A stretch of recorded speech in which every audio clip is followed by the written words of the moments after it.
Assalamualaikum warahmatullahi wabarakatuh. Video kali ini saya react dan kritik Ustaz Wadi Anwar berdasarkan kuliah beliau kira-kira sebulan lepas yang berjudul Amalan Salaf yang dituduh syirik dan khurafat. Boleh dikatakan ini antara beberapa kuliah Ustaz Wadi yang saya dengar secara penuh dari awal sehingga akhir. Tajuk memang hebat, tetapi kuliah amat menghampakan, tiada nilai ilmiah dan berlaku beberapa kesalahan yang berat, kesalahan yang serius. Tak apa, saya akan buktikan apa yang saya katakan ini. Sebelum itu, beberapa catatan. Pertama, kuliah Ustaz adalah kuliah yang dirancang, atau dalam bahasa Inggeris, it is a planned and prepared talk. Ini kerana poster atau iklan kuliah saya perasan sudah pun tersebar di media sosial beberapa hari sebelum tarikh kuliah. Bahkan seingat saya lebih kurang seminggu sebelum. Dan ketika kuliah pun kita boleh tengok di hadapan Ustaz ada nota kuliah. Ia bukanlah kuliah tiba-tiba. Maksudnya, tak sempat buat persiapan, tak sempat buat nota, tiba-tiba dipanggil bagi kuliah kerana penceramah asal ada kecemasan saat akhir dan tak dapat hadir. Ini penting kerana jika ia adalah kuliah secara tiba-tiba, maka kita dapat faham jika ia tidak memiliki nilai ilmiah atau memiliki kesalahan kerana penceramah tidak sempat membuat persiapan. Akan tetapi, jika ia adalah kuliah yang dirancang, ada pula nota depan mata, sukar untuk kita maafkan apabila ia tiada nilai ilmiah dan memiliki kesalahan yang serius di dalamnya. Kedua, apabila membawa tajuk amalan salaf yang dituduh syirik dan khurafat, maka sudah tentu kami para salafiyah, para pencinta sunnah, para pencinta ilmu akan memberi perhatian. Kami menjangkakan, mengharapkan ia adalah kuliah ilmiah. Justru amat menghairankan, lagi mengecewakan apabila ia tidak bersifat ilmiah. Ketiga, tajuk video saya ini, Ustaz Wadi Anwar kenapa gelojoh? Perkataan atau soalan kenapa gelojoh adalah daripada soalan Ustaz sendiri dalam kuliah tersebut. Nanti saya mainkan, para penonton yang dirahmati Allah boleh dengar sendiri Ustaz bertanya sedemikian. Maka dalam video ini saya kembalikan soalan yang sama kepada Ustaz. Keempat, kuliah tersebut menyentuh dua isu. Isu pertama tentang tawasul dan isu kedua tentang tabarruk. Maka dalam video ini saya react dan kritik isu pertama yakni tawasul. Apabila saja berbicara isu tawasul, para penonton yang dirahmati Allah kena bezakan, mesti bezakan dua perkara. Perkara pertama, tawasul ada yang disepakati dan ada yang diperselisihkan. Tawasul yang disepakati ada tiga. Pertama, berdoa kepada Allah dengan bertawasul kepada nama-nama dan atau sifat-sifat Allah. Kedua, berdoa kepada Allah dengan bertawasul kepada amal soleh yang pernah dilakukan. Ketiga, berdoa kepada Allah dengan bertawasul kepada orang soleh yang masih hidup. Saya ulangi, yang masih hidup, yakni dengan meminta orang soleh itu turut mendoakan kita. Kemudian, ada tawasul yang diperselisihkan, yakni berdoa kepada Allah dengan bertawasul kepada orang soleh yang sudah meninggal dunia. Amat dikesali dalam rangka membicara topik tawasul, Ustaz langsung tidak membezakan antara yang disepakati dengan yang diperselisihkan. Bahkan apa yang lebih dahsyat, Ustaz membicarakan tawasul yang diperselisihkan tetapi dengan bentuk perbicaraan yang seolah-olah merujuk kepada tawasul yang disepakati. Perkara kedua, apabila kami para salafiyah, apabila kami para pencinta sunnah, apabila kami para pencinta ilmu berkata syirik, kami merujuk kepada istighasah dan bukannya tawassul. Istighasah ialah berdoa kepada makhluk dengan meminta apa yang merupakan hak Allah Subhanahu Wa Taala. Sementara tawassul adalah berdoa kepada Allah dengan menjadikan makhluknya sebagai perantara. Cara berdoa yang pertama, yang ini istighasah, adalah syirik. Sementara cara berdoa yang kedua adalah khilaf. Kami berkata, ia adalah bid'ah kerana Al-Quran dan As-Sunnah tidak mengajar atau mencontohkan tawasul, yang ini berdoa kepada Allah dengan perantara orang soleh yang sudah mati. Namun, ia bukan syirik sebab orang itu tetap berdoa kepada Allah. Sekali lagi, amat dikesali apabila ustaz tidak membezakan antara cara berdoa ni, antara dua cara berdoa ini. Atau mungkin ustaz tidak tahu perbezaan antara dua cara berdoa ini. Saya sudah beberapa kali, alhamdulillah, menjelaskan perbezaan-perbezaan ini lengkap dengan dalil-dalilnya. Sila rujuk kepada video-video berkenaan. Saya telah pun menghimpunnya dalam sebuah playlist, link dalam kotak description. Kelima, seperti biasa, sedikit pesanan kepada para penonton. Dialu-alukan meninggalkan komen bagi video ini. Tetapi ayuh kita menjaga adab dan akhlak apabila menulis komen. Ayuh kita jadikan video ini sebagai sarana memandaikan umat dan mematangkan umat, dan bukan pula selainnya. Baik. Ayuh kita dengar kuliah Ustaz Wadi, kemudian saya berikan ulasan, react dan kritikan. Link bagi kuliah penuh dalam kotak description. Yang pertama, saya buat main cerita, dan hadis ini sanadnya jayyid. Jayyid ni sanad baik, boleh dijadikan hujjah. Boleh dijadikan hujjah. Satu orang sahabat nama Bilal, tetapi bukan Bilal bin Rabah. Orang Islam kalau sebut nama Bilal bin Rabah, Sayyidina Bilal, sahabat Nabi, saya rasa hampir semua orang Islam kenal. Seorang sahabat bukan Bilal bin Rabah, beliau adalah Bilal Al-Muzani, daripada kabilah Muzainah. Ramainya sahabat, bila saya sebut malam ni, kita tak pernah dengar nama sahabat tersebut. Ramainya sahabat, ratus ribu sahabat, 100,000 lebih. Okey.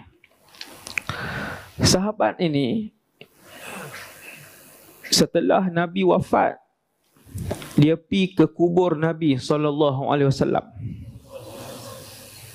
Pada masa tu khalifah dia ialah Sayyidina Umar bin Al-Khattab, presiden umat Islam.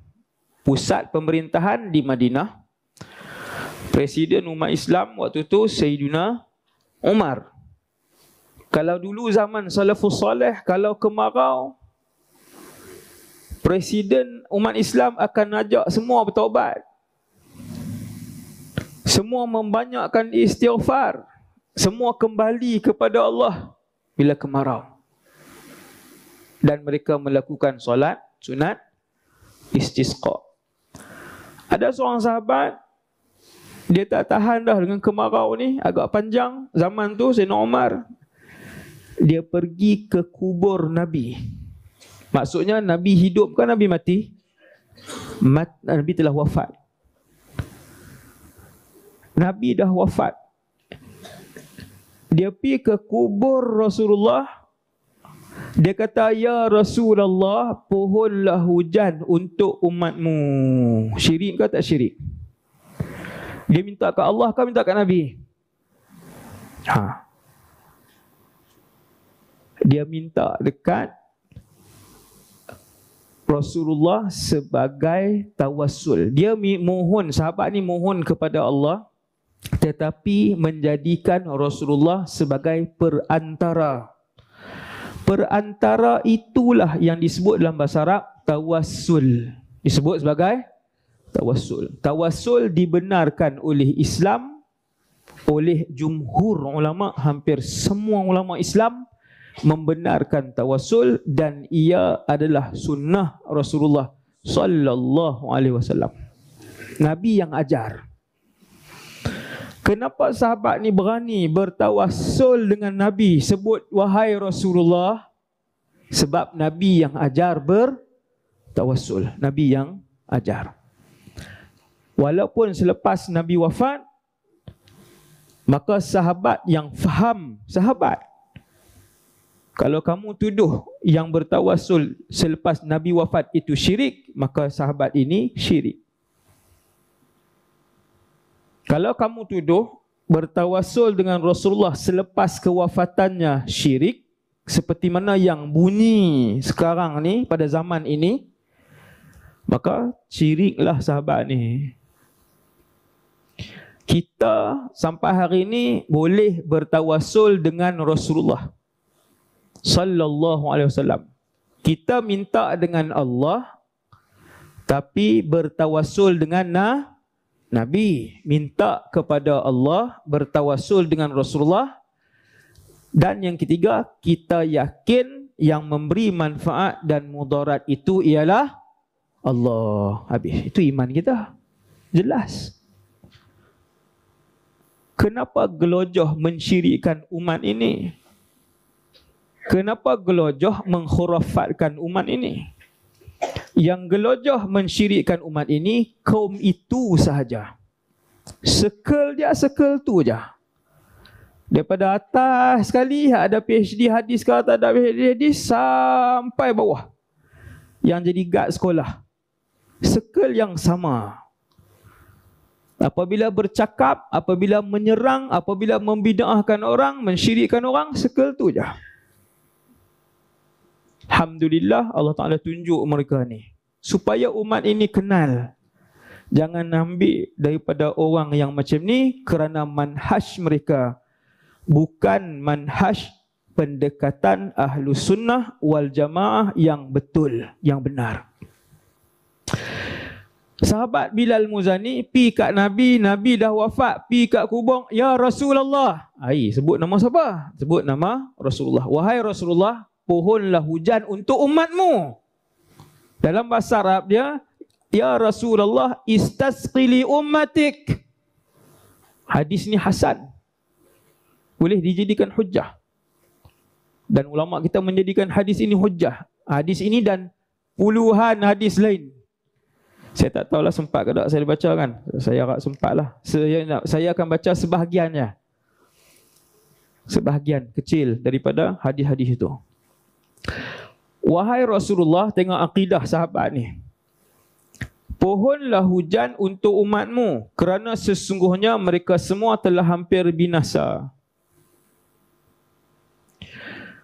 Akidah yang Nabi ajar kepada sahabat ialah Nabi mengajarkan cara bertawassul dengan Rasulullah. Sebab tu sahabat buat. Dia ada banyak lagi hadis lain Nabi ajak sendiri. Orang buta, sahabat buta, pergi ke Nabi, ya Rasulullah buta, susahlah ya Rasulullah nak datang masjid sebagainya. Nabi kata kamu sabar, kamu dapat syurga. Ya Rasulullah, syurga pun nak, mata pun nak. Cerdik Nabi kata pergi ambil wuduk, solat 2 rakaat, habis angkat tangan. Ya Allah, aku bertawassul dengan Nabi-Mu. Allahumma inni atawassalu bika binabiyyika nabiyyir rahmah. Hadis itu sahih. Hadis itu sahih. Nabi yang ajar tawassul. Sahabat yang buta, Nabi kata pergi ambil wuduk, solat 2 rakaat, berdoa dengan doa ini. Power doa ni tuan. Wahai Allah, aku bertawassul denganmu. Aku bertawassul dengan nabimu. Tunaikanlah hajat aku sekian-sekian. Habis solat, dia pun datang, kata sahabat lain, seolah-olah dilahirkan dengan penglihatan. Sahabat itu, seolah-olah yang buta dari lahir tadi, seolah-olah dilahirkan dengan penglihatan, boleh melihat. Dengan doa tawassul yang diajarkan sendiri oleh Rasulullah. Kemudian, jadi sahabat Bilal Al-Muzani ini, dia pun pergi kat kubur Nabi, ya Rasulullah, pohonlah hujan untuk umatmu. Pohonlah hujan, maksudnya dia bertawassul dengan Nabi untuk Nabi minta kepada siapa? Allah. Tak larilah, tetap minta dengan Allah. Akidah yang Nabi ajar kepada para sahabat, yang bagi mudarat, yang bagi manfaat secara hakikat ialah Allah. Bukan Rasulullah, bukan pokok, bukan air, tapi Allah. Ya Rasulullah, pohonlah hujan untuk umatmu. Pohon kepada siapa? Pohon kepada Allah. Nampak? Akidah sahabat benar. Kerana hampir benar. Lalu laki tadi, sahabat tadi mimpi. Mimpi pula. Saya boleh bawa 100 kisah mimpi sahabat dan salaf. Semua mimpi. Mimpi. Bukan semua mimpi adalah mengarut seperti yang dicanang-canangkan oleh kumpulan yang sama. Tetapi mimpi tidak boleh dijadikan hujah dalam beragama, tak boleh. Saya mimpi semalam, orang tu kata tak payah Jumaat dah.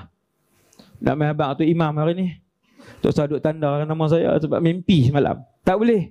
Tidak boleh jadikan hujah untuk amalan agama, untuk ibadat, untuk agama, tak boleh. Tak boleh. Sejak ribuan tahun sampai malam ni memang tak boleh. Tetapi boleh dijadikan panduan awal. Mimpi, sebahagian mimpi boleh dijadikan panduan awal. Sahabat ni tidur, mimpi. Lebih 300-400 kisah mimpi sahabat. Sangat banyak. Dia tidur, mimpi ada satu orang main dekat dia. Orang ni kata, pergi berjumpa dengan Umar esok, sampaikan salam kepada dia, bagi tahu kepada Umar, esok semua akan memperolehi hujan. Maksudnya tawassul Sayyiduna Bilal Al-Muzani dengan Rasulullah dimakbulkan oleh Allah. Kita 2023 pi umrah depan makam Nabi, nak tawassul dengan Nabi, haruskah haram? Harus. Cukup lah. Fahamnya itu cukup lah. Dalil pun tahu, hukum pun tahu. Boleh lawan dia. Bukan nak suruh lawan. Boleh jawab. Kan? Kalau tidak, duk kena mohong gitu. Baik, kita sudah pun mendengarnya. Pertama, kenapa gelojoh mengemukakan sebuah cerita tanpa sumbernya? Ustaz nak bincang bab agama. Ustaz nak bawa sebuah cerita sebagai hujah. Ustaz sendiri kata ini berkaitan akidah. Yang ini akidah sahabat ketika bertawasul dan berdoa. Ustaz nak buktikan ia adalah amalan salaf. Ustaz nak buktikan bahawa ia bukan syirik. Tetapi kenapa bawa cerita tanpa rujukan? Kita semua sudah dengar dalam potongan video itu dari awal hingga akhir cerita tawasul tersebut. Tidak langsung disebut rujukannya. Inilah yang saya maksudkan sebagai tiada nilai ilmiah. Kedua, kenapa gelojoh menerangkan darjat hadis tersebut? Sanadnya jayid. Pada mulanya kata cerita, tapi lepas tu jadi hadis. Okey, tak apa. Soalan saya, siapakah ulama hadis yang menilai cerita tu sanadnya jayid? Baik, dalam ilmu hadis, jayid ialah satu darjat kekuatan yang lebih tinggi daripada hasan tetapi bawah daripada sahih. Artinya ia satu darjat kekuatan antara hasan dan sahih. Jika kita dengar dengan teliti, pada awalnya Ustaz berkata sanadnya jayyid. Kemudian di akhir potongan video tadi, dalam kuliah yang sama, merujuk kepada cerita yang sama, Ustaz kata sanadnya hasan. Sekarang ini, darjat cerita tu jayyid ke hasan? Siapa yang menilainya jayyid? Siapa yang menilainya hasan? Seolah-olah macam main tembak je, kejap jayyid, kejap hasan. Demikian juga di pertengahan potongan video tersebut, Ustaz ada berkongsi kisah Nabi mengajar orang buta berdoa dengan bertawasul kepada baginda, dan Ustaz mengatakan ia hadis sahih. Sekali lagi, hadis itu apa rujukannya? Riwayat siapa? Dan siapakah ulama hadis yang menilainya sahih? Sekali lagi, inilah yang saya maksudkan sebagai tiada nilai ilmiah. Kan main sampai je riwayat, main sampaikan saja cerita, kemudian hasan, jayyid, sahih. Siapa yang menilainya sedemikian? Baik, tak mengapa. Tentang cerita yang Ustaz sampaikan itu, rujukan, sumber rujukan dan darjatnya telah diterangkan oleh Ustaz Abdul Kadir bin Sahak. Link saya bagi dalam kotak description. Kita tidak kritik jika ia adalah kuliah yang tiba-tiba. Tetapi kita kritik, saya kritik apabila kuliah sudah dirancang dari awal. Iklan sudah disebarkan sejak awal. Nak buktikan ia amalan salaf, nota depan mata. Tetapi selain itu, dalam kuliah yang menjadi rujukan kita ini, Ustaz ada menerangkan darjat riwayat yang Ustaz sampaikan. Namun, dalam kebanyakan kuliah lain, melalui video-video yang orang lain forward pada saya, minta saya react, kebanyakannya, Ustaz tidak terangkan darjat hadis, darjat riwayat yang Ustaz sampaikan. Apakah kerana darjat hadis tu dhaif jiddan, palsu, atau Ustaz pun tak tahu dan tak kisah? Dan kenapa ada perbezaan untuk kuliah ini? Apakah Ustaz cuba bersikap ilmiah? Tetapi setakat itu saja yang Ustaz mampu? Baik. Ketiga, kenapa gelojoh mengemukakan perbuatan seorang sahabat sebagai hujah agama? Tuan-tuan dan puan-puan yang dirahmati Allah, kita masuk sikit dalam bidang usul fiqh. Dalil-dalil agama yang utama lagi disepakati ialah Al-Quran, As-Sunnah, Ijma' dan Qiyas. Kemudian ada dalil-dalil tambahan atau secondary yang menjadi perbincangan di kalangan para ulama. Antara dalil tersebut ialah pendapat sahabat. Pendapat sahabat pula terbahagi dua. Pendapat pertama, sejumlah sahabat. Yang ini mereka bermesyuarat bersama-sama atau sama-sama bersepakat atau melakukan sesuatu di hadapan para sahabat yang lain dan tiada yang membantah, maka ia dapat dijadikan dalil. Kedua adalah pendapat seorang sahabat. Tadi itu sejumlah atau sekumpulan sahabat. Sekarang ini pendapat seorang sahabat. Okey, seorang sahabat itu dilihat pula siapa? Kerana di kalangan sahabat mereka memiliki darjat atau level ilmu yang berbeza-beza. Antaranya ada sahabat yang dikenali sebagai berilmu tinggi seperti Abdullah ibnu Abbas, Abdullah ibnu Mas'ud, Abdullah ibnu Umar, Ali bin Abi Talib, Zaid bin Sabit, Aisyah binti Abu Bakar dan beberapa lagi radhiyallahu anhum. Kemudian ada sahabat yang tidak berapa dikenali level ilmunya. Seperti sahabat dalam cerita yang disampaikan oleh Ustaz Yang ini saya yakin para penonton pun mungkin pertama kali mendengar namanya. Yang ini Bilal bin Haris Al-Muzani radhiyallahu an. Persoalannya di sini, jika seorang sahabat yang tidak dikenali level ilmunya melakukan sesuatu secara berseorangan, apakah ia dapat dijadikan dalil syarak?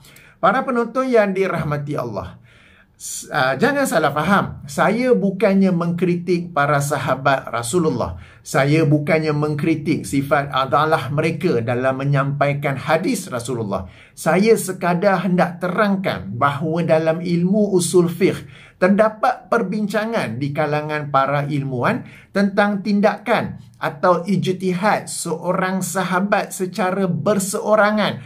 Apakah ia dapat dijadikan dalil syarak atau tidak? Saya tidak akan jelaskan di sini kerana ia adalah perbincangan yang luas yang memerlukan video penjelasan yang berasingan. Akan tetapi, perasan tak Ustaz Wadi sebut bahawa ia dapat dijadikan hujjah. Beliau tidak sebut bahawa ia dapat dijadikan dalil syarak. Jika kita rujuk biodata Ustaz di Wikipedia, ada sahabat betulkan cara sebutan saya. Sebelum ni saya sebut Wikipedia, tetapi mereka betulkan cara sebut ialah Wikipedia. Jazakallahu khair diucapkan. Tertulis di sana bahawa Ustaz berkelulusan bidang syariah dan bahasa Arab. Apabila dalam bidang syariah, pasti Ustaz tahu tentang qaul as-sahabi. Apakah ia dapat dijadikan dalil syarak atau tidak? Jika boleh, apakah syarat-syaratnya? Dan apakah khilaf yang ada berkaitan dengannya? Sebab itu, Ustaz sekadar sebut ia boleh dijadikan hujjah. Ustaz tidak sebut bahawa ia boleh dijadikan dalil syarak. Akan tetapi, walau bagaimanapun namun begitu, di akhir potongan video tadi, Ustaz sebut ia sebagai dalil. Pada mulanya hujjah, tetapi kemudian sudah upgrade jadi dalil. Jadi di sini saya nak tanya, bolehkah ijtihad seorang sahabat berseorangan pergi ke kubur Nabi, lalu berdoa dengan bertawasul kepada Nabi yang sudah wafat, dijadikan dalil mahupun hujjah dalam syariat Islam? Kena pula kita ni bermazhab Asy-Syafi'i. Saya tahu, Ustaz pun tahu tentang qaul as-sahabi dalam mazhab Asy-Syafi'i, kan? Di kalangan para penonton yang mengaji usul fiqh akan faham kenapa saya baik. Seterusnya, keempat, kenapa gelojoh mendakwa ini adalah sunnah Rasulullah sallallahu alaihi wasallam? Saya nukil balik kata-kata Ustaz, ya. Ustaz berkata, kenapa sahabat ini berani bertawasul dengan Nabi? Sebut wahai Rasulullah. Sebab Nabi yang ajar bertawasul, Nabi yang ajar. Ustaz ulang 2 kali, Nabi yang ajar. Kemudian Ustaz sebut lagi, Nabi mengajar cara bertawasul dengan Rasulullah. Sebab itu sahabat buat. Kemudian Ustaz sebut lagi, ada banyak lagi hadis lain Nabi ajar sendiri. Saya berkata, semua ini adalah tidak benar. Tuan-tuan dan puan-puan yang dirahmati Allah, isu kita apa di sini? Isu yang dibawa oleh Ustaz ialah bertawasul kepada orang soleh yang sudah mati. Dalam kes ini, bertawasul kepada Rasulullah sallallahu alaihi wasallam apabila baginda sudah wafat. Pada awal video ini sudah saya jelaskan bahawa tawasul ada yang disepakati dan ada yang diperselisihkan. Andai benar Rasulullah sallallahu alaihi wasallam mengajar bertawasul kepada orang soleh yang sudah mati dan ia tercatat dalam hadis-hadis yang sahih, bukan satu hadis tapi banyak hadis dengan merujuk kepada kes yang berbeza-beza. Sebab Ustaz kata apa? Ada banyak lagi hadis lain, kan? Maka ia tidak akan menjadi tawasul yang diperselisihkan. Andai Rasulullah tidak ajar, tetapi baginda sendiri amalkan. Sebagai contoh, apabila berlaku kemarau di Madinah, Rasulullah berdoa kepada Allah dengan bertawasul kepada Nabi Ibrahim. Sebelum berlaku perang Badar, Rasulullah bertawasul kepada Nabi Sulaiman. Apabila berdakwah kepada kaum Yahudi, apabila berdakwah kepada kaum Nasrani, baginda bertawasul kepada Nabi Musa dan Nabi Isa. Seandainya semua ini berlaku, maka ia tidak akan menjadi tawasul yang diperselisihkan. Namun semua ini tidak berlaku. Semua contoh di atas tidak berlaku. Tidak ada hadis sahih yang disepakati kesahihannya bahawa Rasulullah sallallahu alaihi wasallam mengajar bertawasul kepada orang soleh yang sudah mati, atau baginda sendiri mencontohkan bertawasul kepada orang soleh yang sudah mati. Perkara ini saya anggap serius, saya pandang serius, kerana Ustaz sedang berbicara tentang tawasul yang diperselisihkan. Namun Ustaz mengajar seolah-olah ia adalah tawasul yang disepakati. Kalau diikutkan penilaian saya berkata Ustaz telah berbohong. Namun saya telah berjanji di awal video ini untuk menjadikan video ini perbincangan ilmiah yang beradab. Maka saya sekadar berkata bahawa ia adalah tidak benar. Di hujung potongan video yang saya mainkan tadi, ingat tak apa Ustaz kata di akhirnya? Boleh jawab kan? Kalau tidak, duk kena mohon gitu. Sekarang ini, siapa yang berbohong dan siapa yang kena bohong? Kelima, seterusnya Ustaz kemukakan bukti bahawa Rasulullah sallallahu alaihi wasallam ajar berdoa dengan bertawasul kepada baginda. Yang ini kisah seorang sahabat buta yang pergi berjumpa Rasulullah sallallahu alaihi wasallam. Sekali lagi Ustaz bacakan kisah ini panjang lebar, tetapi apakah rujukan kisah tersebut? Aduh, tidak dinyatakan ya, tak mengapa. Para penonton sekalian boleh rujuk hadis tersebut dalam Sunan At-Tirmizi, hadis nombor 3502. Jika edisi tahqiq Syekh Ahmad Syakir dan rakan-rakannya, hadis nombor 3578. Saya paparkan teks Arab di sini supaya kita sama-sama dapat semak. Bagi yang tak pandai bahasa Arab, jadikanlah ini satu iktibar untuk anda belajar bahasa Arab. Kalau tidak, senang-senang kena. Tak betul. Saya tunjuk dulu. Okey, baik. Ustaz menerangkan tentang seorang sahabat buta yang datang berjumpa Nabi lalu mengadu matanya buta, susah nak datang masjid dan sebagainya. Tidak benar. Sila rujuk teks asal di mana daripada Uthman bin Hunayf radhiyallahu anhu, beliau berkata, anna rajulan dariral basari atan nabiyya sallallahu alaihi wasallam faqala ud'ullaha an yu'afiyani. Bahawasanya seorang lelaki yang buta matanya telah datang kepada Nabi sallallahu alaihi wasallam seraya berkata, berdoalah kepada Allah agar aku disembuhkan. Tak ada pun kata nak pergi masjid apa semua ya. Baik, seterusnya Ustaz berkata Rasulullah bersabda, jika kamu sabar, kamu akan dapat syurga. Sekali lagi tidak benar. Ayuh kita rujuk teks asal yang baginda bersabda, qala, baginda bersabda, in syi'ta da'autu wa in syi'ta sabarta fahuwa khairul laka. Bermaksud, jika kamu mahu, aku akan mendoakanmu. Namun jika kamu mahu, bersabarlah, kerana itu lebih baik bagi kamu. Okey, seterusnya. Tak apa, sebelum itu, tuan-tuan dan puan-puan yang dirahmati Allah, jangan anggap kecil perkara ini. Jangan kata, alah, lebih kurang lah tu. Kerana dalam sabda Rasulullah ini, dalam lafaz yang pendek ini, terkandung dalil hukum fiqh. Yang ini hukum berubat bagi orang yang tiada tanggungjawab lain selain dirinya. Ini telah saya jelaskan dalam buku saya, Panduan Akidah dan Ibadah Ketika Sakit. Buku pun ada, boleh muat turun secara percuma. Siri video yang menjelaskan buku itu pun ada, sila cari dalam saluran YouTube saya ini. Seterusnya, Ustaz berkata orang buta itu menjawab, ya. Ya Rasulullah, syurga pun nak, mata pun nak. Tidak benar. Okay, ayuh kita rujuk teks asal. Apa yang dikatakan oleh orang buta tu, qala fad'u. Orang buta itu berkata, doakanlah. Itu saja. Okey.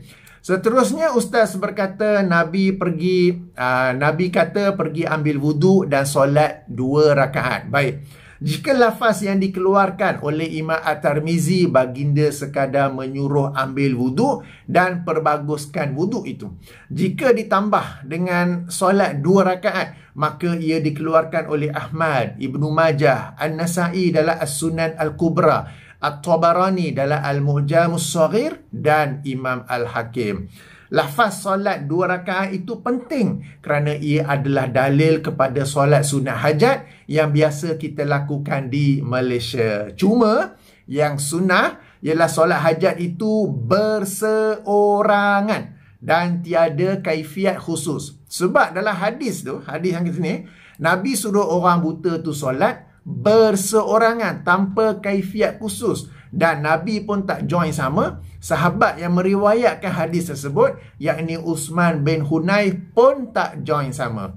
Di Malaysia, solat sunat hajat ini masyhur dilaksanakan secara berjamaah dan ada kaifiat khusus. Kononnya baca itu, baca ini ketika dalam solat dan selepas solat.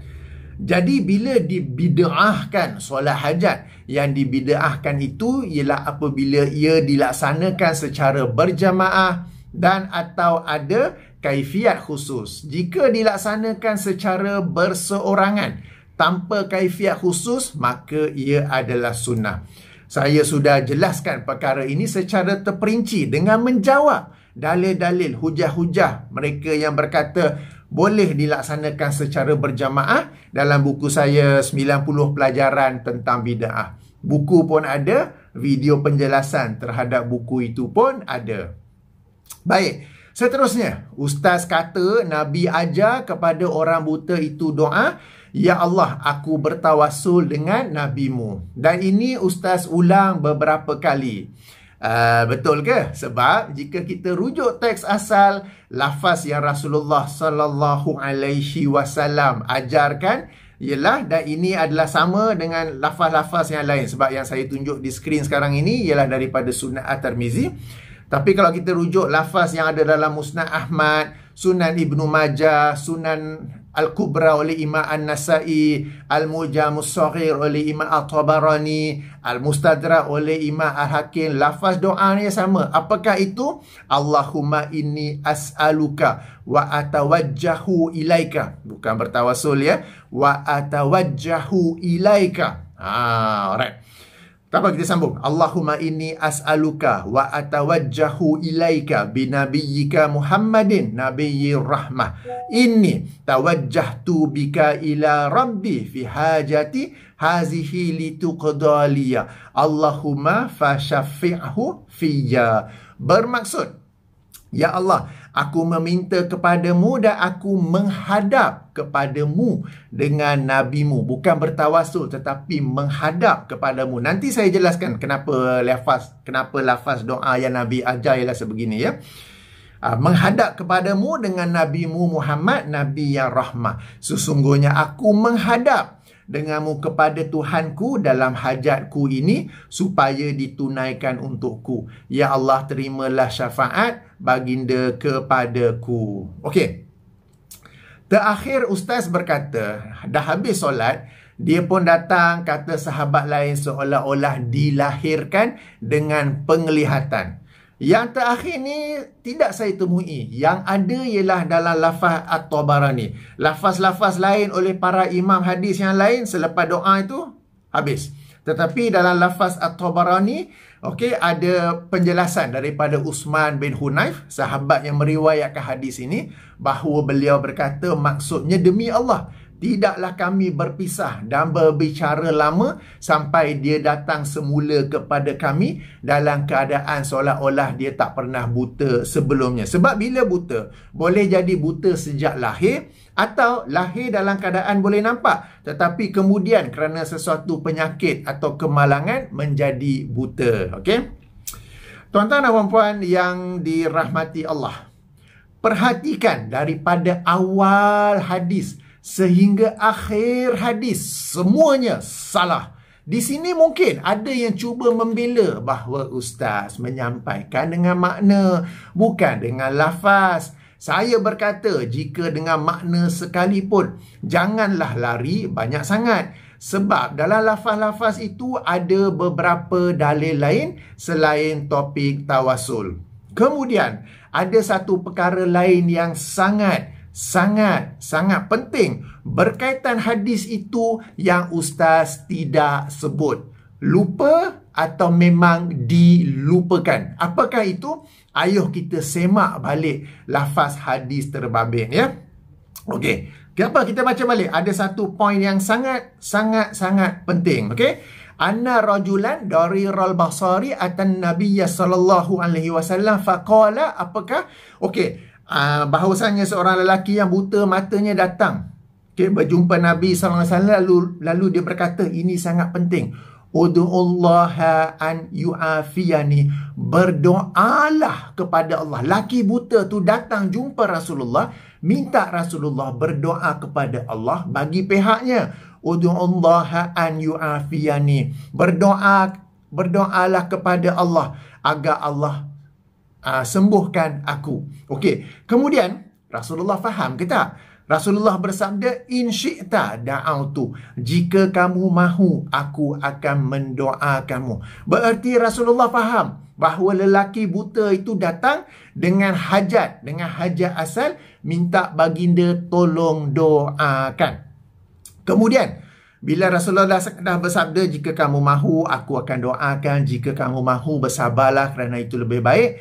Lelaki buta itu mengulangi. Apa dia? Qala fad'u, doakanlah. Jadi, asalnya, saya ulangi, asalnya sahabat yang buta itu datang berjumpa Rasulullah sallallahu alaihi wasallam dan meminta baginda doakan beliau, dan Rasulullah juga maklum akan perkara ini. Okey, doa yang diajar oleh Rasulullah kepada orang buta itu bukan tawasul, tetapi dalam susunan kata yang mudah sebagai satu permintaan dari orang buta kepada Allah bahawa dia mewakilkan Rasulullah untuk berdoa bagi pihaknya. Kan, Allahumma inni as'aluka wa atawajjahu ilaika. Ya Allah, aku meminta kepadamu dan aku menghadap kepadamu dengan nabimu. Dan inilah, saya ulangi, lafaz yang dikeluarkan oleh para imam hadis yang meriwayatkan hadis orang buta ini, seperti Imam Ahmad, Imam Ibnu Majah, Imam At-Tirmizi, An-Nasa'i, At-Tabrani dan Al-Hakim. Perbezaannya seperti yang saya jelaskan tadi, hanyalah tentang solat sunat 2 rakaat selepas mengambil wudu. Jadi, hadis orang buta ini sebenarnya merujuk kepada tawasul yang disepakati. Yang ini berdoa kepada Allah dengan bertawasul kepada orang soleh yang masih hidup. Saya ulangi, yang masih hidup. Yang ini dengan meminta orang soleh itu turut mendoakan. Orang soleh dalam kes ini ialah Rasulullah sallallahu alaihi wasallam. Sekarang ni nampak tak betapa pentingnya membaca hadis setepat yang boleh daripada lafaz yang asal. Dan saya nak tanya para penonton yang dirahmati Allah sekalian, agak-agaknya ustaz terlepas perkara ini, yang ini meminta Rasulullah doakan, atau sengaja lompat, sengaja bypass. 3 kali tau dalam hadis itu petunjuk bahawa ia adalah orang buta itu bertawasul dengan meminta Rasulullah yang doakan, berlaku 3 kali dalam lafaz hadis tersebut. Sekali pun ustaz tak sebut. Tak percaya? Okey, saya mainkan semula video terbabit. Jom kita dengar sekali lagi. Kali ni tak apa, bukan yang panjang tu, yang pendek, ketika ustaz sampaikan hadis tersebut, bandingkan dengan teks Arab. Orang buta, sahabat buta, pergi ke Nabi, ya Rasulullah buta, susahlah ya Rasulullah nak datang masjid sebagainya. Nabi kata, kamu sabar, kamu dapat syurga. Ya Rasulullah, syurga pun nak, mata pun nak. Cerdik . Nabi kata, pergi ambil wudu, solat 2 rakaat, habis angkat tangan, ya Allah, aku bertawassul dengan nabimu. Allahumma inni atawassalu bika binabiyyika nabiyyir rahmah. Hadis itu sahih. Hadis itu sahih. Nabi yang ajar tawassul. Sahabat yang buta, Nabi kata pergi ambil wudu, solat 2 rakaat, berdoa dengan doa ini. Power doa ni tuan. Wahai Allah, aku bertawassul denganmu. Aku bertawassul dengan nabimu. tunaikanlah hajat aku sekian-sekian. Habis solat, dia pun datang, kata sahabat lain, seolah-olah dilahirkan dengan penglihatan.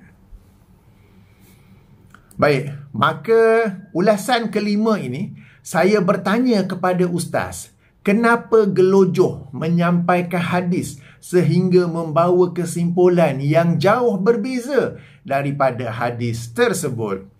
Satu catatan nota kaki, dalam riwayat At-Tabarani yang beliau keluarkan dalam Al-Mu'jamus Shaghir, terdapat tambahan bahawa Uthman bin Hunayf mengajar doa tersebut kepada orang lain pada zaman pemerintahan Uthman ibnu Affan radhiyallahu anhu. Maksudnya Rasulullah SAW sudah pun wafat. Namun tambahan ini adalah dhaif dari sudut sanad, sementara dari sudut matan pula terdapat unsur-unsur Syiah. Maka ia tertolak dari sudut sanad dan matan. Memang di akhir riwayat itu Imam At-Tabarani berkata ia sahih. Namun sahih yang beliau maksudkan ialah kisah asal apabila orang buta pergi berjumpa Rasulullah untuk minta didoakan.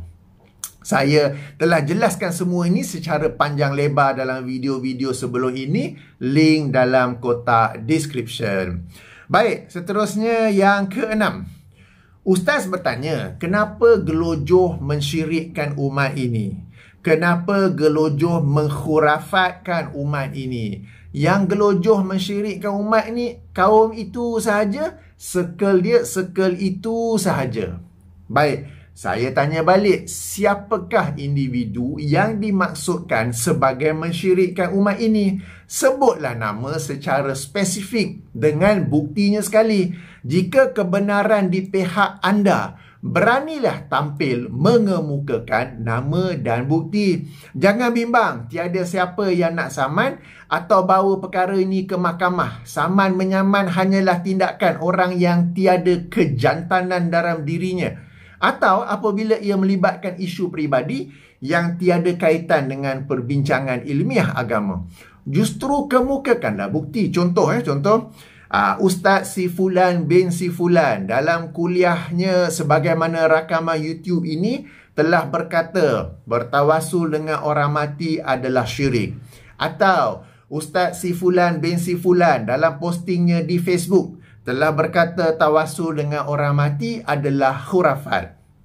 Sekarang ini, kebanyakan masjid dan surau sudah ada kemudahan projektor, sudah ada layar putih. Maka setelah membuat dakwaan tersebut, paparkan, tayangkan bukti. Daripada dulu sampai sekarang, membuat tuduhan demi tuduhan, dakwaan demi dakwaan, tetapi tiada satu pun bukti kukuh yang dikemukakan. Kemudian, bezakan yang dikatakan syirik itu tawasul atau istighasah. Sekali lagi tawasul yang diperselisihkan ialah berdoa kepada Allah dengan bertawasul kepada orang yang sudah mati. Ia tidak syirik kerana dia, orang yang berdoa itu, tetap berdoa kepada Allah. Sementara istighasah adalah berdoa kepada si mati dengan meminta kepadanya apa yang merupakan hak Allah Subhanahu wa ta'ala. Kemudian, bezakan juga bahawa yang dikatakan syirik ialah perbuatan dan bukannya pembuatnya. Seseorang itu mungkin melakukan perbuatan syirik seperti berdoa kepada si mati, tetapi dia bukan automatik jadi musyrik kerana mungkin dia tidak tahu, keliru, salah faham atau apa-apa keuzuran yang lain. Jadi, siapa yang sebenarnya mensyirikkan umat? Macam mana ada satu orang level ustaz nak bincang amalan salaf tapi tak mampu bezakan antara tawasul yang disepakati dan yang diperselisihkan. Tidak mampu bezakan antara tawasul dan istighasah. Tidak mampu bezakan antara perbuatan dan pembuat. Tak mampu tak apalah, tapi gelojoh pula menuduh orang lain gelojoh padahal diri sendiri yang gelojoh. Baik. Demikian ulasan saya, react dan kritikan saya ada 6 poin semuanya. Jadi saya akhiri dengan beberapa kesimpulan. Pertama, tidak perlu diberi perhatian kepada cerita Bilal bin Haris Al-Muzani sebab kita tak tahu apa asal usul cerita tersebut dan apakah darjatnya. Atas nota yang sama, tidak perlu diberi perhatian kepada apa-apa cerita, riwayat atau hadis yang disampaikan oleh mana-mana agamawan jika ia tidak dijelaskan rujukan dan darjatnya dengan cara yang meyakinkan. Antara soalan yang paling kerap saya dapat melalui WhatsApp, melalui email ialah, Kapten, boleh semak apa darjat hadis ni? Kapten, boleh semak apa darjat riwayat ini? Saya kata, the burden of proof, beban ataupun tanggungjawab membuktikan sesuatu riwayat itu adalah sahih atau hasan ialah orang yang mengemukakan riwayat tersebut. Bukan kita yang kena cari. Kalau kita dah buat macam tu, selagi itulah penceramah-penceramah ni akan main sampaikan saja. Lepas tu kita pula yang kena pergi cari. Padahal dia yang kena pergi cari, kena buat semakan, baru disampaikan. So terbalik. Jadi bila-bila kita dengar ada penceramah, termasuk saya, sampaikan sebuah hadis, riwayat, cerita tanpa rujukan, tanpa darjat, dengan cara yang meyakinkan, abaikan. Tak payah duk susah-susah. Ni riwayat siapa? Ini riwayat siapa? Kalau penceramah tu sendiri couldn't give a damn. Why do you give a damn? Tak payah. Abaikan cerita tu, nak abaikan penceramah tu pun boleh. Sebab dia bukanlah orang yang berdisiplin. Dia tidak menghormati hadis Rasulullah. Dia tidak menghormati disiplin ilmu hadis. Tinggalkan dia. Don't waste time. Kita ni semua masa terhad. Ya duk bazir masa dengar penceramah-ceramah macam tu. Buat apa? Panas. Okey. Kesimpulan kedua.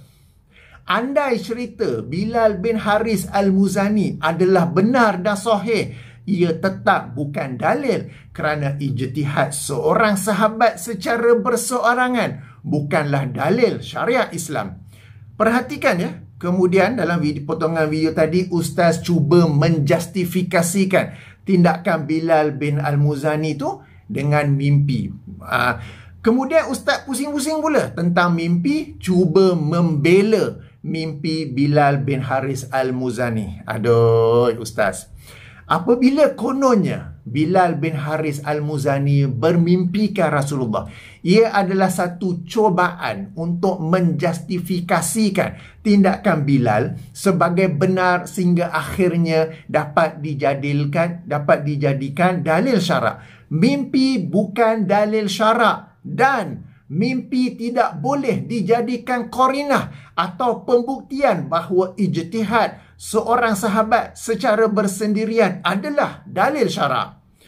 Ustaz. Kesimpulan ketiga. Rasulullah sallallahu alaihi wasallam tidak mengajar umatnya bertawasul kepada orang mati. Baginda juga tidak mempraktikkannya. Mendakwa ia adalah sunnah adalah satu kesalahan yang serius. Keempat, hadis orang buta adalah dalil bertawasul dengan meminta orang soleh yang masih hidup berdoa bagi pihaknya. Ini termasuk cara tawasul yang disepakati. Ketika mengulas tentang hadis orang buta, saya telah membuktikan betapa pentingnya seorang agamawan itu membaca hadis setepat mungkin daripada lafaz yang asal. Dan para penonton juga hendaklah menyemaknya. Tapi nak semak macam mana? Rujukan hadis tak diberikan, kitab tak disebut, nombor hadis tak sebut, nak semak macam mana kan? Kelima, perbuatan yang dikatakan syirik ialah berdoa kepada orang mati. Meminta kepada orang mati apa yang merupakan hak Allah Subhanahu Wa Taala, seperti meminta keampunan, meminta kelapangan rezeki. Bererti dia doa kepada wahai syekh, wahai wali, ampunlah dosaku. Wahai syekh, lapangkanlah rezeki aku. Okey? Meminta keampunan, kelapangan rezeki, kesembuhan, kehidupan yang baik dan sebagainya. Ini baru syirik. Tawasul bukan syirik kerana orang itu tetap berdoa kepada Allah. Pun begitu, kena berhati-hati kerana tawasul boleh menjadi syirik jika atau apabila orang yang berdoa itu berkeyakinan, meskipun sedikit, bahawa makhluk yang dijadikan perantara itu memiliki pengaruh dalam memakbulkan doanya itu. Sehingga jika dia berdoa terus kepada Allah dia rasa Allah tidak akan makbulkan. Tapi jika dia bertawasul, jika aku bertawasul, maka makhluk yang ditawasuli itu akan menyebabkan Allah memakbulkan doanya itu. Jadi tawasul pun boleh jadi syirik, bergantung kepada keyakinan orang yang sedang bertawasul. Orang yang bertawasul ini mungkin 95% daripada hatinya berkeyakinan Allah yang memakbulkan. Tapi 5% daripada hatinya, 3% daripada hatinya, aku sebut nama Rasulullah ni, mesti lagi makbul doa aku. Dah kena kat situ ya.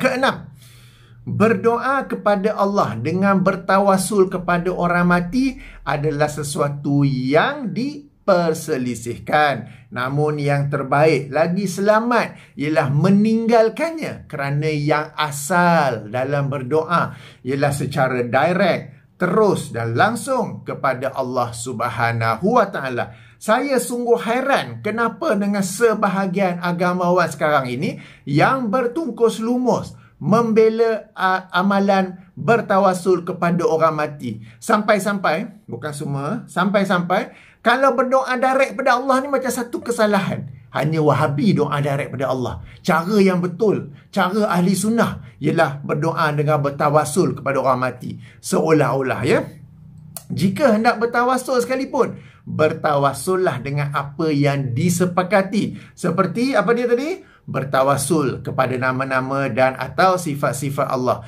Bertawasul kepada amal soleh yang pernah dilakukan. Bertawasul kepada orang soleh yang masih hidup. Saya ulang balik ya, yang masih hidup. Yakni dengan meminta orang soleh itu turut mendoakan kita. Ketujuh, ahli sunnah wal jamaah memberi prioriti, memberi keutamaan kepada sunnah, mengunggulkan sunnah, menyebarkan sunnah dan membela sunnah daripada bid'ah. Jika mendakwa sesuatu perkara adalah sunnah, padahal bukan sunnah, membaca hadis pun salah dari awal sehingga akhir, poin terpenting daripada hadis pun boleh tak tahu kenapa, maka itu bukanlah ahli sunnah wal jamaah. Meskipun bibirnya menyebut ahli sunnah wal jamaah. Ahli sunnah wal jamaah ni diukur daripada akidahnya, perbuatannya, kemudian baru lisan. Bukan semata-mata lisan, tetapi keyakinan dan perbuatannya adalah berbeza. Ke-8, ni kesimpulannya panjang pula ya. Apa-apa tuduhan atau dakwaan adalah kosong, tiada nilai sehingga dikemukakan bukti bagi membenarkan tuduhan dan dakwaan tersebut. Beban pembuktian berada di bahu pihak yang membuat tuduhan atau dakwaan. Sebagai contoh, di awal video ini saya membuat dakwaan bahawa kuliah ustaz tiada nilai ilmiah dan mengandungi kesalahan. Lalu saya membuktikannya satu persatu kenapa saya berkata sedemikian. Demikian juga mendakwa sekel yang sama, daripada yang ada PhD sehingga yang kerja jaga sekolah dengan tuduhan sekian-sekian, dakwaan sekian-sekian, tetapi tidak dikemukakan buktinya walaupun satu, maka ia tiada nilai dan kosong.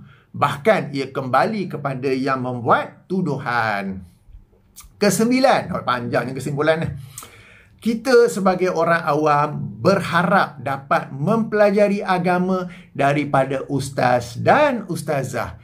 Akan tetapi, walau bagaimanapun, namun begitu, ketahuilah, bukan semua agamawan, bukan semua orang yang memakai pakaian orang agama berada di tahap atau level keilmuan dan kejujuran yang sama. Moga-moga Allah Subhanahu Wa Ta'ala menunjuki kita agamawan yang benar-benar berilmu, lagi jujur dengan ilmunya. Daripada video ini juga, jangan membodohkan diri kita dalam hal agama. Sebaliknya, hendaklah kita bijak menilai dan menganalisa supaya kita tak kena bohong begitu saja. Status selebriti seorang agamawan, banyaknya pengikutnya atau banyaknya hadirin di kuliahnya bukanlah kayu ukur keilmuan dan kejujuran. Okey, cukuplah. Baik, kita jumpa lagi insya-Allah. Saya ulas, react dan kritik dalam isu tabaruk pula. Saya tutupi dengan subhanakallahumma wa bihamdika asyhadu an la ilaha illa anta Astaghfiruka wa atubu ilaika. Assalamualaikum warahmatullahi wabarakatuh.